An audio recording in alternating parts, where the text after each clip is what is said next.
Hello and welcome to Using Containers in Bioinformatics. My name's Christina Hall and I'm the Australian Biocommons Training and Communications Manager. Today, my co-host is Anne Backhouse, who is the Education and Training Manager at the Pawsey Supercomputing Centre. This workshop, along with a series of associated webinars, have been a collaborative effort by our two organisations. The Pawsey Supercomputing Centre is one of Australia's Tier 1 supercomputing centres, and it's an unincorporated joint venture between CSIRO and 4 Western Australian universities. The Australian Biocommons is building digital capability for life science research with the goal of ensuring Australian researchers remain globally competitive. We aim to provide better access to the tools, methods and training that bioscientist researchers need. It's very exciting to have you with us today. We have participants from all over Australia and New Zealand, and you are one of the lucky 60 individuals who registered first, and we're looking forward to getting to know you.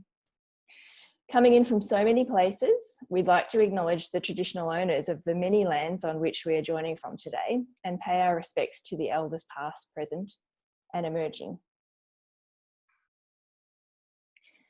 The people who have made this training possible are our facilitators. This group of generous volunteers has helped us to develop what's on offer over the next 3 days, along with Marco, and they will be there to assist you as you get hands-on a little bit later. We're very appreciative of their efforts, and we are sure that you'll value the opportunity to meet with them and learn from their experience too. Now, before we begin, just a few points on how to get involved today.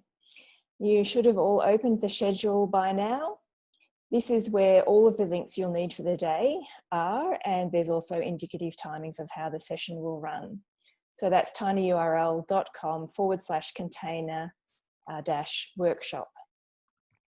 Our trainer is delivering the workshop from Perth, and it's essential that we don't have any other sounds coming in from participants. So please mute your microphones at all times in the large group sessions and only unmute during the breakout rooms. If you do need to contact us, please use the discussion board. I'd like you to open that now if you haven't already, and please write your name and institution in a new line across the top of the table. So a reminder, that is found at tinyurl.com/discuss-container1. As we go, we'd like you to add your questions and comments to the bottom of this table. It's a dynamic document, so you'll want to keep your content near the newest updates so they're easy to see, and that will be at the bottom as we run. If you do have an ongoing conversation, please keep that within the same cell, but just use your common sense as we go through the session today. When you put your questions in here, other participants, the facilitators and the lead trainer can answer your questions and make comments as we go along. And you're also welcome to add answers if you can help others as well. It's a collaborative free-for-all. I'd like to draw your attention to the link at the top of the discussion board. It's our code of conduct. So please have a look at this before we start. We're interacting with a wide range of people today, so we'd like to remind everyone that participating in our events requires us to all abide by the code of conduct. In a nutshell, that requires all participants to make our time together welcoming for everybody and show respect and courtesy at all times. We're mindful that we're facing very challenging times at the moment, and that patience and care for each other is particularly important right now. Finally, if you want to revisit any part of today's training, the recording will be made available on the Australian Biocommons and the Pawsey YouTube channels for your future reference. We'll let you know via email when that's available. So now, moving on to today's session, using containers in bioinformatics. You will have seen that the first part of today's workshop in the agenda is allocated to setting up everyone's work environment. This will take some time to get everyone ready to go, so please stick with us as we troubleshoot everyone's different requirements. Obviously, this is more difficult than if we were meeting face-to-face, and we might need some flexibility, but we've done our best to structure all parts of the workshop to work with our new restrictions resulting from COVID-19. We really appreciate you joining us in this experiment. And we really feel like we're going to make something positive out of the situation. And we hope that any difficulties along the way are met with good humour, should we have any. Okay. So, our trainer today is Marco Delapierre from Pawsey Supercomputing Centre. I won't provide a lengthy introduction to Marco because you will have met Marco during the prerequisite webinars. I'll just remind you that Marco has extensive skills in workflow automation, portability and reproducibility, including the design and deployment of container solutions for high-performance computing. His job at Pawsey as a supercomputing specialist means he supports researchers from many different fields in just these areas. So we're very pleased that Marco has agreed to share his skills to a much broader audience than is normal. What I am prompting you to do is to cd into /data from the terminal. And then from here, we need to download the materials for the exercises. You can get the link from the workshop page.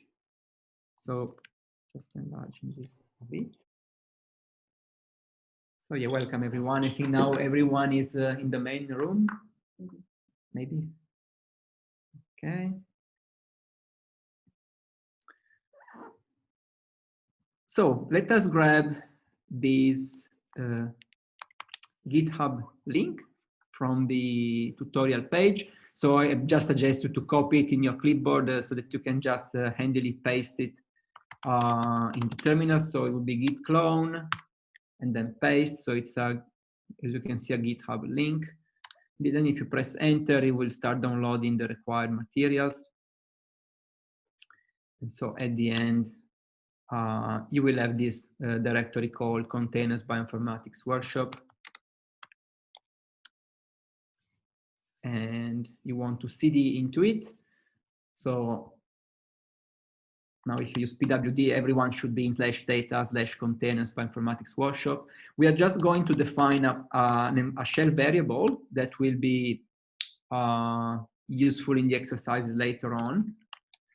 With this syntax, we're basically saving the value of the current directory, pwd, in this work directory. All right.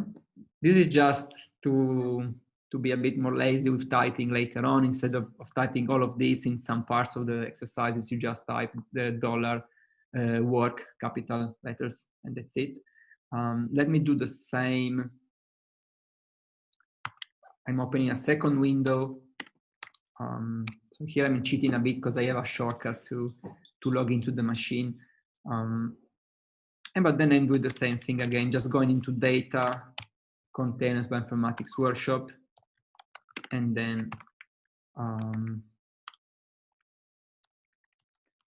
create that variable. Okay, in this way I have these two working terminals connected to the machine, and this will help during the exercises. So let's get started with this first session today. The goal is to containerize a small bioinformatics pipeline. So it's a basic RNA sequencing pipeline that I got from the web page of the Nextflow workflow engine. It's small enough to be run in under a minute, basically, but it already includes some nice logic and a couple of steps. So it's interesting to use it as an exercise. It allows you to make a bit of practice with containers in this context. So you see the pipeline basically as a step where you are indexing a transcriptome, and then we also have as inputs a pair of reads in FASTA format. We're going to run the quality control on the reads, and then we're going to perform a quantification step by using the reads and the index transcriptome together. And then after these three steps have completed, there is a multiple quality control step at the very end. And after these minutes of runtime or so, what you get in the end is just an HTML page with some quality control results. It's quite simple, just 4 steps. but it will allow us to make practice with the syntax of Singularity.